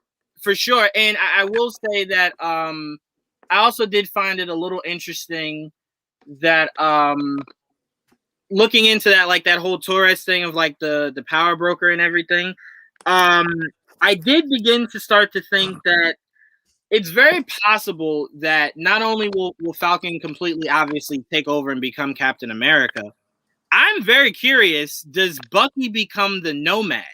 Like, we know Cap had the look of Nomad in Infinity War, but I think because you can't just keep calling him the Winter Soldier. He's not the Winter Soldier anymore. Well, but not this Bucky. I think they showed Bucky did become the Nomad. But right, not this Bucky. Not this Bucky, but we know how Feige likes to loosely take from things. Mm-hmm. There was a Jack Monroe that became the Nomad, and he had the comic-y look with the pirate boots. but then he had the Undertaker, last ride look with the long leather jacket and stuff like that. Right. He did the Lone Wolf and Cub series, and then he became the character Scourge. So, will they go? No one that route? recognizes him. No one recognized Bucky. They sort of recognize Anthony Mackie's Falcon, but when Bucky decides to go for a date, when Bucky's trying to Right, yeah, they have no idea. right who he his is. wrongs, who are you? How old are you anyway? I'm 106. Yeah, okay. They don't That really. was a great line. That was a great line. Yeah. So I do think that he's going to want to slip back into obscurity. And remember that they even said part of his condition of being pardoned is that he continues going for these meetings. So I don't think the world is very aware of Bucky. Right. That's what I'm saying. I think the Nomad would be a perfect transition for him to go into, which, by the way, this is giving me Winter Soldier vibes. I was telling everyone that the government definitely set Sam up in that first mission that we first see him on. Mm-hmm. And the biggest evidence to that is A, there was no real mission. B, if you look into it, the guy that was the fringe dude from the Winter Soldier, a lot of people forget, Fury hired him in that movie. He wasn't just like a random bad guy trying to take hostages. Fury hired him. So is it hard to believe that the government is using him as like this double agent to carry out missions? I think it's interesting that the government is using Avengers to fight in geopolitical conflict. Yeah. Listen, I have to correct you. Technically wasn't using an Avenger. He was using a U.S. Air Force soldier. Right. Oh, that is true because remember those wings weren't just Falcons. He had said in Winter Soldier that a bunch of them had that tech. So yeah, that's Greg. Great point. Listen, if you want to explore Winter Soldier theories, because I'm of Puerto Rican descent, I am going to try to shoot for Winter Soldier wearing that Captain Puerto Rico, where he was that Captain America with the black jeans. He had the Puerto Rican flag on his chest. I'm down for that theory. Let me hear that fucking theory. All right, we got black Captain Americans. Now we got gay Captain Americans showing up in the comics. Let me get the fucking Puerto Rican Captain America. You want a Puerto Rican flag hanging down like his motorcycle. That's I mean, I'm not mad at it. Like when you go on the south side of Brooklyn and you see them hanging off the fire escapes, right? Hang out in Bushwick, baby. Yeah. Anyone else? Any of you people? Because I know you have people that watch this sometimes all around the world. Anyone that's not watching this that has no idea what Brooklyn's about thinks we're either going to be right now being completely racist, which we're not, because that's where they say, or they're going to be like, people hang flags on fire escapes. What goes on with that? Listen, go down Graham Avenue on a Wednesday at 2:30 in the afternoon. You're welcome in advance. Yep. It ain't even got to be Puerto Rican Day Parade. It's that there's flags everywhere all the time. That's it, baby. That's where I spend my weekends. Grandma was over there on Siegel and Graham Avenue, right there, brother. Listen, you find Captain America fighting crime with a flan in his hand and shit. Yo, flans are delicious. You'll love to see it. Flan. You take the shield, turn it over, and get a couple of flans spinning on the table like a DK, yeah. No, DK's the Dominicans. Get your Spanish right. Mofongo. I love Dominican, though. I can say it. Oye, papi, coño, papi, mire. I mean, no, I said dímelo. I didn't say dímelo, coño. I didn't say that, But, man.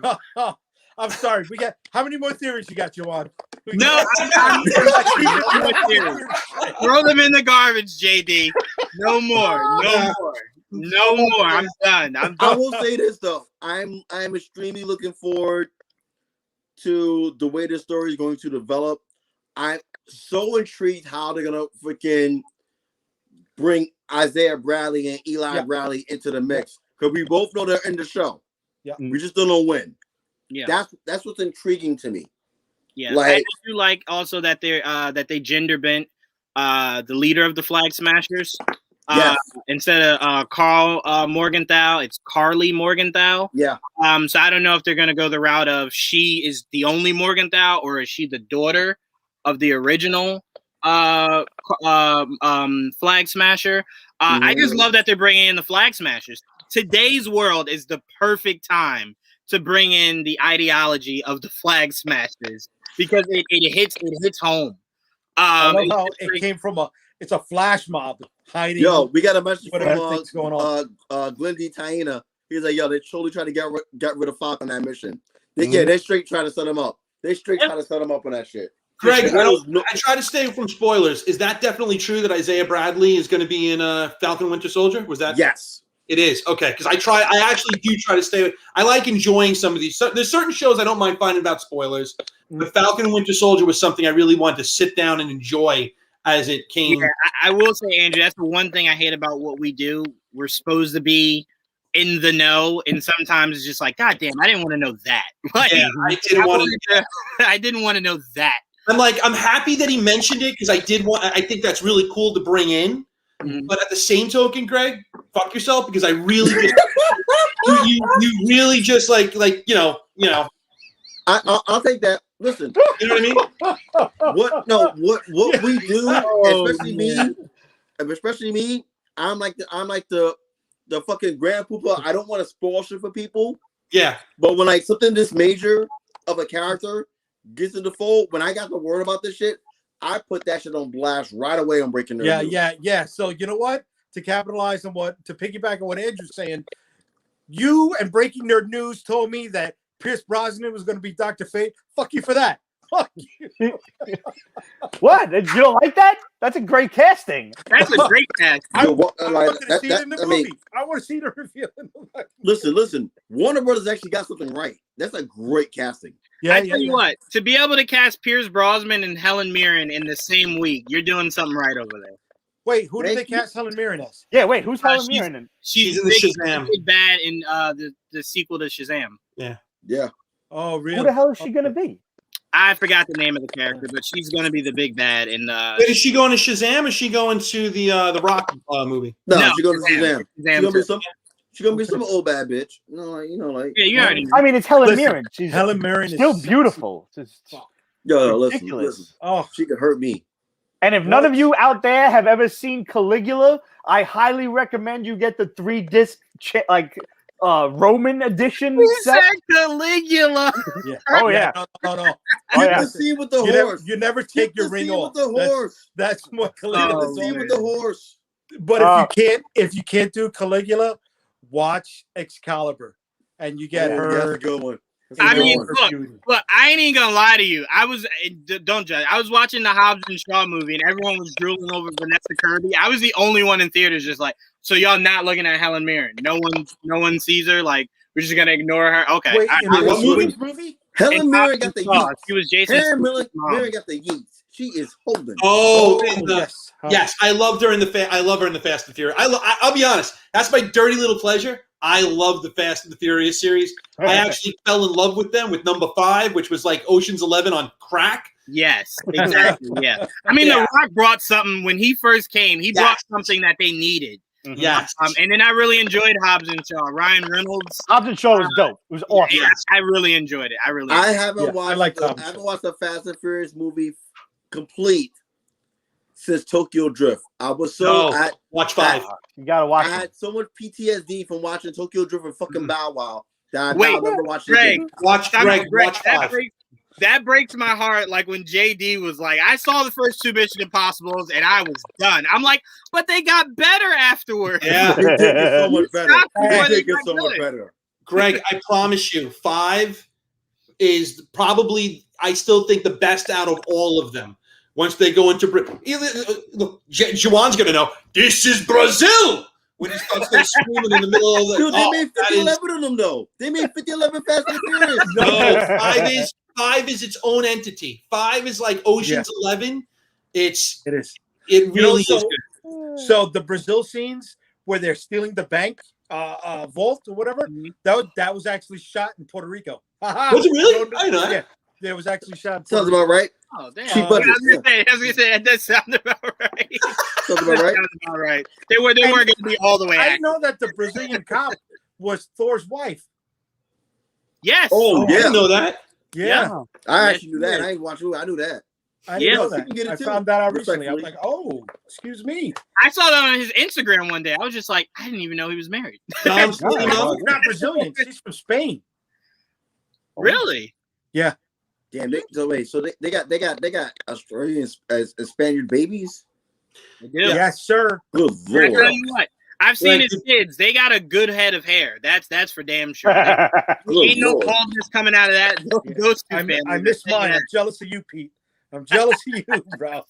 Next time I go to Sal, you want me to collect everything on the floor? I'll give you a little donation. You know what? I mean, JD, people are buying hair nowadays. Like, Because I'm saving something to you for Christmas, by the way. Ah. You know what these are, right? Oh, you motherfucker! You son of a bitch! What's that? What is that? Okay, when you buy shit on eBay or whatever, does it drive you fucking crazy when they take the little peel off of the envelope or the And they leave priority it in the mail box? and they put it in the box? Why did they do that? Why? Peeve. Why did they do that? Yeah, Why? because I don't want to throw it out. Why? I put it in the fucking box. This son of a bitch. No. I don't put it in the them. box. I'm saving it for Pete for Christmas. For everything I've been shipping out for the last month, I'm just putting it in a bag, and he's going to get it for Christmas. I'm letting you know now. You're opening up a bad can of worms, man. I am very spiteful. That deserves more. That deserves more mezcal. I have to say though, I don't really want to get involved in this, but I see that I have no choice because war is coming, whether I like it or not. Yeah. I feel like the Winter Soldier talking to fucking Chadwick, like, where's the fight? It's coming. It's coming. Andrew is one of the biggest prank assholes ever. just give him a quick example, man. Come on, just hit him with All something. right, so I'm in a prank war every single year with one of my best friends that I grew up with, and he sent me one. I'll give you the one that he sent me. He sent what is this? It said big ass dildo in the mail, and it was marked big ass dildo by a company. The package read it. Yeah, it's in a giant big tube. in a big poster tube. And I had to actually sign for this. I wasn't home, so I had to actually go to the post office and pick it up. They were all laughing at me. I'm always dropping off my packages. They know exactly who I am. They went like this to me, and they said, you're lucky your parents didn't come to sign for this, because when I'm at work in Brooklyn, I make my parents are retired. I make them do everything. I go, Ma, go pick it up. So what did I do in retaliation? I staged a crime scene at his house. I got up in the middle of the night. I had police tape. I actually taped up his old property, and I put chalk outlines on the thing. I had a blood stain on the driveway. His neighbors were texting them. His neighbors were texting him is everything okay? We saw what happened. What's going on? Another year, what I did to him was to get back at him. I spent a couple of $100, and I bought all the inflatable pool stuff that you can buy in lawn property stuff. And I got up again, middle of the night. I put everything on his front lawn. Happy birthday, Buttercup, Batman stuff all over the place. There were giant unicorns, and his kids, because I can't do big ass dildos. He has 3-year-olds. You know what I mean? He has 5 and 6 years old. They had no idea what to make of it. The crime scene last year, was good. See, all right. So the worst I've ever done. I need pictures. I need fucking pictures. I need pictures. We're always going back and forth with cars, right? So my buddy got not the Coopers. What's the other one? The 2-seater things with the BMW engines. Oh, fucking the Fiats. No, the Fiats smaller than Fiat. Right, not the Mini Coopers. What the shit? The smart cars. Okay. Yeah. The smart bubble. Oh, yeah, right? those shits. Yeah, so the guy's driving a smart car and he's 6'3". I'm like, what the fuck are you doing with something like that? So I went to work. I got a big piece of cardboard. I cut it out in a circle. I drew Abraham Lincoln's face on it, and I stuck the cardboard penny that I just drew on the back of his car to make it look like a fucking penny racer. Right? Just maybe run down to the basement. Holy shit. Holy shit. Where did you get that? How do you even have that? Never mind. He knows the guy. He's Italian. We all know what what is it? You gotta understand. I had I don't talk to him anymore as much. Another one of my childhood friends wound up going to, I can mention this, the Air Force Academy. And one year I wanted to go as Maverick from Top Gun when I had a full head of hair. So what I did was I said, I need you to FedEx me an authentic Air Force uniform. He's like, okay. And I'm walking around in a full Air Force, full flight uniform that probably I shouldn't have had. Yeah, that sounds arrestable. Nice. This is pre 9/11. Now you get thrown into yeah. I have to ask a question. Were certain advantages thrown your way because of the uniform? Not with that one. I can tell you, I have Pete knows some of my friends when he's met me at a couple of concerts at the beach, and I don't want to mention his name. But one of my friends who's on the job, we call him. I can't even say what we call him. He loves his beer. Everyone loves him. He's one of the cops that I'm not going to make an arrest. Come on, this is. Can we make sure this guy's life is not ruined by arresting him? Yeah. He doesn't like doing that stuff. Good for him. Yeah, still retired now, but still, I still want to mention his name. If Kevin Tranquina is watching, he knows exactly who I'm talking about. Okay, you're giving tea leaves. Here's the thing. I went as him for Halloween in his uniform. Oh yeah, you can't do that. Holding a pumpkin full of Bud Light with a hat that was too small because he has a big head, plus a giant Elvis wig because he had a full giant head of hair. So I did this in 2001 for Halloween. And they sent me, because I was like the designated driver, they sent me to go pick up extra food at the Halloween party we're at. So there I am going out to go pick up KFC and McDonald's, whatever was open that night at the Halloween party, in an NYPD uniform with the badge number and everything, because I borrowed another guy's uniform because he thought it was hilarious. He had gone from NYPD to FDNY, and he had everything. And so let's just say they gave me free food. Yeah. 2002, I want to say I borrowed a friend's uniform. He worked for the fire department, and I went as Black Chris from Rescue Me. Let's just say it was a great Halloween. Yeah. Firefighters are popular. Oh yeah, especially on St. Patrick's Day. Oh hell yeah. Yes, confirmed. So the last point to make tonight is, along with Black Widow moving and Shang-Chi has moved, the Eternals is not even on the radar anymore. Really? Yeah. I don't feel release date for that at all. Complete? That's in the case or no? No, I don't even think they've started filming it. No, they have. There's a bigger problem with all of this moving things back, and I think JD is going to probably understand. I think, no offense to the other guys, I think JD is a toy collector. You're going to understand this a lot closer. The merchandising is not going to be aligned or corresponding with the release. Yes, right.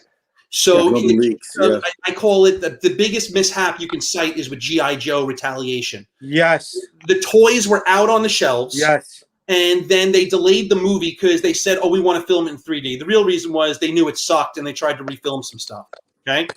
What they did was they didn't know what to do with all the toys. They shot their load by putting all the toys on the shelves. Then they recalled the toys. So now companies are sitting with that stuff in their warehouses. They didn't bother ordering the second waves. The movie comes out. Now there's no product as the tie-in to support the movie.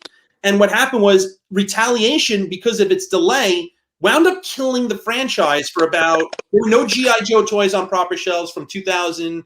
It's still dead until we just saw them starting. They still did the Collectors Club stuff.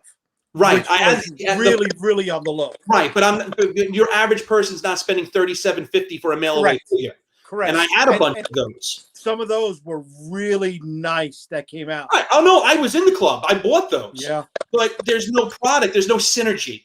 And that's the problem. Lego already released their catalogs and had all the Eternal Lego sets. You could already order them. They already had them leaked. I got a catalog that showed order this, order that, order this. But now, if it's not even on the radar, well, where's the tie-in? You know what I mean? Now, when that comes out, now there's no product. It's hard for people to get excited over a cross-pollination or multi-platform type of thing between the comics, the toys, the movie. And then what happens is that's what chips away at your franchise. Well, they recreated that problem with Black Widow. And this is one of the things I spoke about, Pete and Jawan, on the other show we do, right? I was talking to them about orphan SKUs. And when you don't have a movie tie-in to market the product that it's on the shelf, you can't give it 4 feet. You can't give it 2 feet worth of space. Right. So it's a skew here, a skew there. And we're like, that's one of the reasons why the G.I. Joe classified stuff is so hard to find, because they're sitting out in a warehouse or wherever, trickling out the release to keep the line at least making some money. But because the Snake Eyes movie is on eternal delay, they don't want to pack out all the other merchandise that was supposed to come with that. You see, now here's the thing, like the Target exclusives that came out. And I know this is for your show, things, you know what I mean? But that's on the retailer end because they weren't willing to take the risk of ordering all of that merchandise, knowing that it might not sell and knowing that, you know what, we might not have the customer. It's great. We recognize Snake Eyes is a wonderful character. We recognize that he's iconic. It's Hasbro's version of Spider-Man. You know what I mean? That's their flagship character. However, if you don't have something to support this, we're not going to order it because it's not going to sell. And Hasbro is only going to make so many units to coincide with the numbers ordered. And that's going to be, I think that's an issue moving on with Eternals. There's product that's in the pipeline. You guys, everyone here knows that when they plan product for anything, Pete, think about what you do with the product that's planned. It's 2 years in advance. What I used to do. Absolute says, don't get me started on G.I. Joe merchandise. Don't get me started. I had her looking like, yo, because the Targets over here suck balls. I'm like, yo, just let me know if you see any Dude, of I this told you shit. the cheat code. It's not about the Target. It's about the Walgreens. The Walgreens on the low be having the fucking heat. They stopped updating the Target app. They stopped updating any of the third-party apps. And the Walgreens is over here that I'm still going looking for fucking Zartan. Right. That I have a fucking pre-order on Entertainment Earth that so far has not been fulfilled. This just means shit at this point. You went to the They one on haven't shipped Manhattan? anything. And Awful. I've seen Zartans, at comic shops going for $40 and $45. I'm not. That's actually reasonable. Given the fact that they're like $25. Yet they'll have the Viper for $100, and I'm like, are you kidding me? Beachhead's one of my favorite guys. That figure's through the roof. It's like $150. And what happens is that, like, I would have bought them, but I'm not going crazy. Like I told you, like JD, like I told you before the show, when it comes to ordering comic books, I don't got a local comic book store anymore. Right. So if I can't readily access the line, there's other things I'm going to spend my money on, and that leads me further and further away from buying it. Mm-hmm. So, like, you know what I mean? I'm not going to I don't even bother with classified. I don't. There's no point. I agree with you. I wish I didn't. I'm going back into the old 25th anniversary stuff. I picked up a bunch of them the other day, right? And they're reasonably priced, $10 to $15. Right. Okay, I grab a few of them. I'm not going crazy looking for them like classifieds, so I'm happy with them. And I recently last month, Pete knows this, I am breaking up a lot of my Joe collection, and I've been selling off a lot of it, but there is something I'm looking at. We'll see if I'm here next time, hopefully I win with something that's currently available at auction that it's one of those go big or go home type of things I'm looking for. Really? Good luck, man. See, but it's like the good vehicles are not even Hasbro anymore, right? I don't know if you guys know Chat May. Chat May comes out with a ton of great play sets and stuff like that are 1/18 scale, and you're like, they're affordable. Huh. And everyone is Hasbro. How come you can't do this? Right. You know, one figure I want to have, and like, granted, I know it's a deep cut, and like, it can't. They put them out once because of the movie, and you haven't seen them since. I will fucking go ham for a big Lob action figure. Oh man! But the Collectors Club did him. They did twice. Yeah. But and you can't find it anymore. No, you could. I'll give it to you. Bro, it's so scarce now. Yeah. It's so scarce. Bro, there's an O-ring Big Lob, and then there's O-ring Big Lob is expensive. Yeah, no, I said that's O-ring's expensive. It's like almost like what, 500? O-ring expensive, but the 25th anniversary Big Lob looks so good, dude. There's a 25th anniversary Big Lob right now on eBay for $56. Get the fuck up! Send me that shit. That's not terrible. That's not bad, dude. I'll buy that shit right the fuck now. Like, there's 10 people watching it, so if you don't get it, someone else will. All right, on it. That'll be. Greg, I'll send it to you. I'll send it to you over Facebook. I'm actually going on Facebook right now. I'm gonna send you over Facebook Messenger. Mm-hmm. Nice. Oh, I don't do Facebook Messenger. I got hoodwinked years ago. Okay, how do I send it to you then? Send it to me. I'll text it to him, but then I'll set up a general chat going forward. Nice. But okay. we could talk about figures all night long, and I know it would definitely happen. That's so I'll table that one for another show because Pete's Basement's back. It's been entirely too long. This was a great night, guys. Thanks for tuning in, everyone. And we will definitely be doing more of these in the near future. Thanks to everybody for tuning in. Make sure you check out JD's stuff over at Unstoppable Comics on Instagram, Twitter, etc. He's got a great catalog of books, and he's got toys coming. Jay, I'm waiting on the toys, brother. I'm waiting. Yes. Storm Chasers, bitches. We'll talk about that after the show. We'll talk about it after the show, boys. Make sure you follow Greg over at Breaking Nerd News. He's got all of the news. The man with his ear to the ground. And, well, I mean, Andrew's Andrew. He's kind of a mysterious character. Yeah, no, I'm not. I was gonna leave it up to you entirely. Nah, I don't want. You know what? I don't want any more followers than I have. I like talking to I love Greg. I love running into you, JD. It's wonderful to meet you first time. Likewise, brother. Yeah, I'm good. I'm like, Larry David. Talk among yourselves. And last but not least, Juwan had to go, but make sure you follow him over at Geek Vibes Nation. Myself and Jay, we do another side show called Figure It Out. And that pops up. We just talk toys, our favorite toys of different franchises, what toys we wanted to see from franchises. It's a fun show. So you know what? I got something. There you go. Did you introduce me in the beginning of the show? Roadblock. Yes, this is Bezetta from the CGC boards. The annoying thing. Yeah, there you go. I wasn't even sure if you wanted to shout that out. That's why you said Bezetta in the beginning, so yeah, we'll own it. Fair enough. Nice. And of course, make sure you're following Pete's Basement if you're not already. Instagram, Twitter, Facebook.com/Pete's Basement. We're all over the place. Hey, don't forget the Patreon. That's right. Ooh. And the Patreon is, believe it or not, it's still going. And may all of the gods bless and keep you. May the light of the seven shine upon you. May you continue to donate to the basement until Odin's missing eye returns. Thank you so much for everything. The basement is coming back. We're going to be doing these shows. At least we're going to try for once a week, maybe every 2 weeks. It's just we got to get a set schedule to get all the boys down. We had it on Thursdays, and Thursdays was good. So we're going to work on that again, and we're going to figure things out going forward. But fuck, man, it's good to be back. And thanks to everybody for tuning in. Thank you for watching. Drop a like, drop a comment, everybody. Subscribe. It's a small little thing for you, but it's big for us. Hit the like, hit the subscribe, hit the little notification bell. Greg, Pete, take us out. Before we go, yep. We forgot to talk about fucking the Mortal Kombat trailer real quick.